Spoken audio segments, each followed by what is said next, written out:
साहबजादे, मेरे साथी, कल्याण के बहुत ही हर दिल अजीज MP डॉक्टर श्रीकांत शिंदे साहब, मंच पर उपस्थित उलेमा इकराम, हमारे सूफी साहब,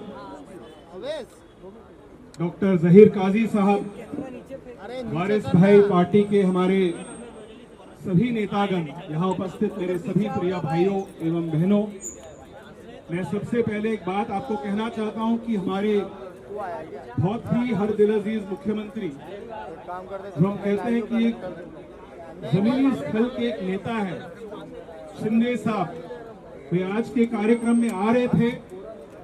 उनका एक कार्यक्रम में डिले हो गए, लेकिन उन्होंने मुझे खास करके कहा कि मैं उनके तरफ से यहाँ उपस्थित सभी हमारे मुसलमान भाइयों बहनों को रमजान की मुबारकबाद प्रकट करूं। मैं सबसे पहले दक्षिण मुंबई में और हमारे इस्लाम जिमखाना में मैं हमारे MP डॉक्टर श्रीकांत शिंदे साहब का अपने दिल के गहराइयों से इस्तकबाल करना चाहता हूं। मैं आज के कार्यक्रम के आयोजक हमारे वरैया भाई और हमारे इस्लाम जिमखाना के बहुत ही पॉपुलर चेयरमैन यूसुफ अबरानी साहब का मैं शुक्रगुजार करना चाहता हूं, उनका शुक्रिया अदा करना चाहता हूं कि उन्होंने एक बहुत ही शानदार आज इफ्तार पार्टी ऑर्गेनाइज किया है। मैं बहुत कम शब्दों में एक बात कहना चाहता हूं, उसके बाद मैं डॉक्टर श्रीकांत से अनुरोध करूंगा, गुजारिश करूंगा कि वे आपको दो शब्द कहें कि डॉक्टर हमारे मुख्यमंत्री एकनाथ शिंदे साहब, उन्होंने कुछ दिन पहले महाराष्ट्र के मुसलमान समुदायों के लिए और खास करके मदरसा मॉडर्नाइजेशन के लिए एक बहुत ही बड़ा फैसला लिया कि महाराष्ट्र के हर मदरसा के मॉडर्नाइजेशन के लिए, के आधुनिकीकरण के लिए उन्होंने 10 लाख रुपए अनाउंस किया। मैं चाहूंगा कि यहां उपस्थित सभी हमारे NGOs, खास करके अंजुमान इस्लाम जैसे बड़े इंस्टीट्यूशंस के माध्यम से हम इस कार्यक्रम को अमल करें। हमारा मकसद है, हमारा उद्देश्य है, तालीम पर हमें जोर देना है ताकि कौम को आत्मनिर्भर बनाना है। यही हमारा उद्देश्य है, यही मकसद है। इन शब्दों के साथ मैं आप सबको और एक बार बहुत बहुत मुबारकबाद देना चाहता हूं और मैं डॉक्टर श्रीकांत शिंदे साहब से गुजारिश करूंगा कि वे बहुत ही कम शब्दों में आपको मुबारकबाद देवे।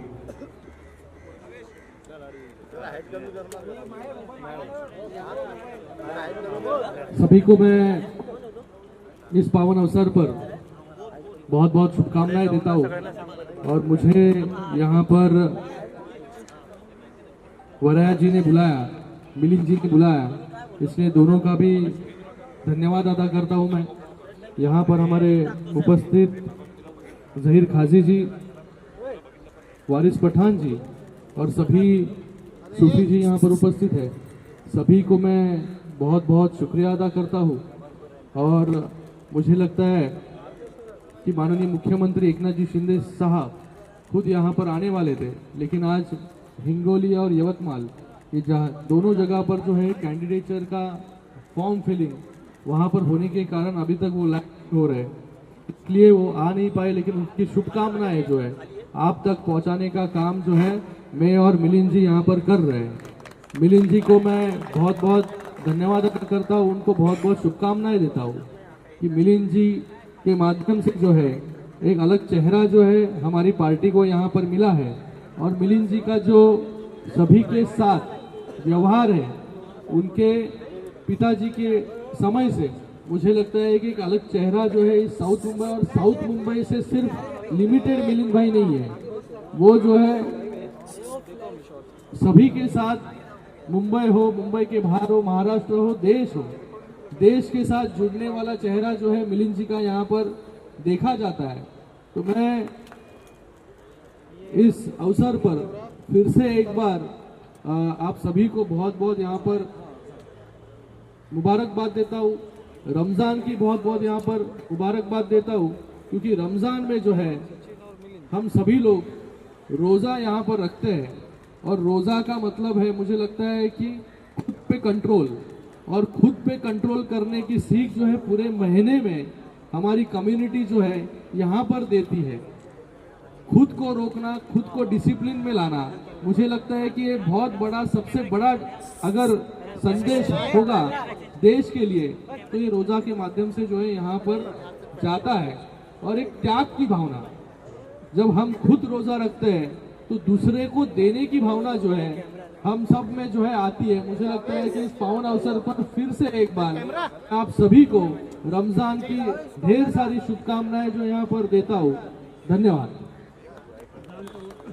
सबसे पहले कॉन्ग्रेचुलेशन, इतना बड़ा आज आपने पूरा इफ्तार का प्रोग्राम रखा था। यहाँ पर डॉक्टर श्रीकांत जी आए, मिलिंद देवरा जी हैं। तो ये इफ्तार रखने का प्रोग्राम मकसद क्या था आपका, एक मैसेज, क्या मैसेज था लोगों को? जी, सबसे पहले तो मैं सबको रमज़ान की मुबारकबाद दूंगा। रमज़ान की मुबारकबाद दूंगा। रमज़ान के पाक महीने में अल्लाह ताला सबकी दुआएं कबूल करे और अपने मुल्क में, अपने शहर की अमन रहे, शांति रहे, प्यार मोहब्बत रहे, अपने देश की तरक्की रहे, यही दुआ रहेगी। उसके बाद मैं मुबारकबाद दूंगा तमाम लोगों को जो आज का वक्त निकाल के इतने पाक महीने के अंदर इफ्तार के लिए यहाँ पर आए। मैं ख़ास तौर से शुक्रिया अदा करूँगा एकनाथ श्रीकांत सिंह डॉक्टर साहब का, मिलिंद देवरा साहब का, कि वो यहाँ पर अपना वक्त निकाल के इफ्तार के अंदर आए। आज सीएम साहब भी आने वाले थे, लेकिन आप लोग को बताया कि वो उनका फ़्लाइट डिले हो गया, तो ये सिलसिले में वो पहुँच नहीं पाए। जी देखिए, ये इफ्तार का मकसद ऐसा है कि ये आपस की मोहब्बत, एकता, यूनिटी, एक तरीके का एक माहौल, एक प्लेटफॉर्म होता है। एक रमज़ान का महीना ऐसा है, इफ्तार का एक बहाना ऐसा है कि जहाँ पर एक प्लेटफॉर्म होता है, जहाँ पर लोग आते हैं, साथ में रोज़ा खोलते हैं। और अपने श्रीकांत साहब, डॉक्टर साहब, शिंदे साहब, इनको लोगों से मिलना था, एक ज़रिए के थ्रू एक प्लेटफॉर्म है कि लोगों को बताना था कि भाई अपनी कौम के लिए, चीज़ों के लिए आज ये भी खड़े हैं कोई चीज़ के अंदर। जैसा डॉक्टर साहब ने अनाउंस किए कि हर मदरसे के लिए, उसके अपलिफ्टमेंट के लिए शिंदे साहब ने 10 लाख रुपये का फ़ंड रेज़ करने का पास करवाए हैं कि जितने भी मदरसे हैं, जितनी भी मस्जिद है, उसको जो भी उसका फ़ंड अपलिफ्टमेंट करना रहेगा, उसके लिए 10 लाख का फ़ंड। ये पहली बार कोई सरकार ने कौम के लिए, मुसलमानों के लिए, इस एरिया वालों के लिए, साउथ बॉम्बे के लिए कोई तरीके का कोई स्कीम लॉन्च करी है। वरना इससे पहले तो आपने भी देखे ऐसी बातें होती थी। इस तरह से जो पूरा इफ्तार का प्रोग्राम सक्सेसफुल हुआ, यहाँ पर सभी कम्युनिटी के लोग थे। तो क्या कुछ डिफ़िकल्टी आपको आई थी प्रोग्राम लेने में, या मतलब? नहीं, कुछ डिफ़िकल्टी नहीं आई थी। देखिए, लोग मानते हैं, लोग इज्जत करते हैं, लोग मोहब्बत करते हैं। बस ये मोहब्बत ही दिख रही थी यहाँ पर लोगों की कि सब अपनी मोहब्बत के अंदर आए थे और उसमें कोई डिफ़िकल्टी, किसी भी बात की डिफ़िकल्टी नहीं थी। श्रीकांत जी, मिलिंद देवरा जी को क्या कहा आपको इतना भव्य प्रोग्राम पूरा देख के? लोग भी काफ़ी खचाखच बने थे आपसे? काफ़ी खुश हुए, काफ़ी खुश होके गए। वो चाहते थे कि लोगों तक उनका मैसेज पहुँचे, मास मैसेज पहुँचे, साउथ बॉम्बे की पब्लिक को मास मैसेज पहुँचे कि भाई ये सरकार सबके लिए है, ये सरकार सबके लिए करना चाहती है। ये कोई इंडिविजुअल किसी चीज़ के ऊपर नहीं है हमारा, ये हर पब्लिक के लिए साउथ बॉम्बे में करना चाहते हैं। और बाकी शिंदे साहब का काम अल्हम्दुलिल्लाह आपने देखे हो। आज थाना चली जाइए आप, वहाँ पर देखिए इंफ्रास्ट्रक्चर क्या है।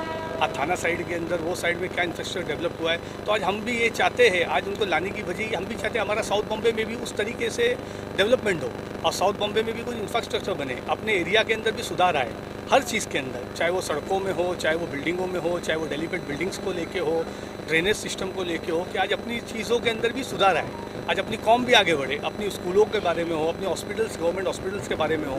तो आज इनको लाने की वजह यह थी कि आज वो भी लोगों से मिले, काफ़ी लोगों से मिले, लोगों की परेशानी सुने, लोगों को बोलने का मौका मिला काफ़ी टाइम के अंदर। तो बस ये मकसद था कि उनको पब्लिक के बीच में इंटरेक्ट कराना था। जैसे हमने देखा, जैसे रोज़ा इफ्तार हुआ उसके बाद उन्होंने नीचे उतर के लोगों से आपने मुलाकात कराई, मिलिंद देवरा जी, श्रीकांत जी से, तो वो इंटरेक्शन का क्या मतलब? लोगों का भी दिल खुलता है। ये पहले देखिए, समय पहले तो आपको बता दूं, ये पहले सीएम है जो वर्षा, जो इस तरीके से डाउन टू अर्थ है, जो आम है पब्लिक के लिए। आज तक कोई सीएम के पास जाना या सीएम के बंगले में जाना एक्सेसिबल आज तक पॉसिबल नहीं था। तो आपका कहना कि जो वीआईपी कल्चर था जो खत्म हो गया है। आज आप नॉर्मल किसी के पास जाएंगे तो आपको 2 घंटा बैठना पड़ेगा, उसमें भी आपको अपॉइंटमेंट मिल गया तो आपके नसीब है। लेकिन यहाँ वो कल्चर नहीं है। यहाँ हमारा भी पार्टी ज्वाइन करना या कोई भी चीज़ के अंदर ये होना, साथ में इंटरेक्ट होना, यही वजह से कि पब्लिक की सुनवाई है, पब्लिक के लिए रीचेबल है। आज इफ्तार करके यहाँ से वीआईपी सिक्योरिटी में डायरेक्ट जाके गाड़ी में बैठ जाते हैं, ये तो आपने बहुत देखा होगा। आप न्यूज़ वाले, आप काफ़ी न्यूज़ में गए होंगे कि वीआईपी उतरते यहाँ से स्टेज से हो गया, वीआईपी में एक दूसरे को शाल उड़ा दिए और डायरेक्ट यहाँ से सिक्योरिटी के साथ चले गए, वहाँ पर गाड़ी में बैठ गए। आपने देखे होंगे नीचे श्रीकांत सर सिक्योरिटी को चिल्ला रहे थे। आज सबको डॉक्टर साहब चिल्ला रहे थे कि आप हटिए, कोई नज़दीक नहीं आना, पब्लिक को आने दीजिए। कितनी बार, कम से कम 4 से 5 बार तो उन्होंने अपनी सिक्योरिटी को उस चीज़ पे चिल्लाया कि आप सब पीछे खड़े रहो, कोई नहीं आना, पब्लिक को आने दो मेरे नज़दीक। तो आज ये चीज़ देखने को मिली, नई चीज़ देखने को मिली। सर जैसे कि आने वाले लोकसभा इलेक्शन में क्या तैयारी है साउथ मुंबई से? जी देखिए, वो एक अलग प्लेटफॉर्म है, अभी इलेक्शन पार्ट के अंदर वो एक अलग प्लेटफॉर्म है। ये अपना रमज़ान का, इफ्तारी का, पाक मुकद्दस चीज़ का था, अपने लोगों का था ये। बाकी इलेक्शन के ऊपर कोई कमेंट्स नहीं दूंगा, वो तो देखिए जो हालात बनेंगे, जो सबके सामने आ जाएंगे। अच्छा, देखा जाए तो बहुत फोकस इफ्तारी यही थी पूरे रमज़ान में, जहाँ पर जी। डॉक्टर श्रीकांत जी या जी। जी आए थे। जी। उस बारे में आप क्या कहना चाहते हैं? मतलब वन ऑफ दी रिमार्केबल इफ्तारी जो आफ्टर द सीएम। बस ये अल्लाह का करम है, लोगों की दुआ है कि अल्हम्दुलिल्लाह रिमार्केबल बन गई। कोशिश तो पूरी किए थे, सभी कोशिश करते, हमने भी कोशिश की थी, लेकिन बस अल्लाह ताला का ये और लोगों की दुआ है कि जो रिमार्केबल बन गई है। लेकिन ये जो मैसेज ऑल ओवर पूरे मुंबई और जो हमारी कम्युनिटी हो या दूसरी कम्युनिटी जी। हो, उनको आप क्या मैसेज देना चाहते हो इस मुबारक रमज़ान के महीने में और अभी आने वाली ईद भी है? जी, यही मैसेज देना चाहते हैं कि जिस तरीके से प्यार मोहब्बत से रहते थे, जिस तरीके से अमन से रहते थे, जिससे बेखौफ रहते थे, आज अपने हिंदुस्तान के अंदर, अपने महाराष्ट्र के अंदर, अपने मुंबई के अंदर आप रात के 2 बजे भी जाते हो तो बेखौफ जाते हो कि अपने को सोचना नहीं पड़ता कि किधर जा रहे, कौन से एरिया में जा रहे। बस इसी तरीके की मोहब्बत बनी रहे, यही मैसेज देना चाहता हूँ। आई थिंक कवर्ड है ऑल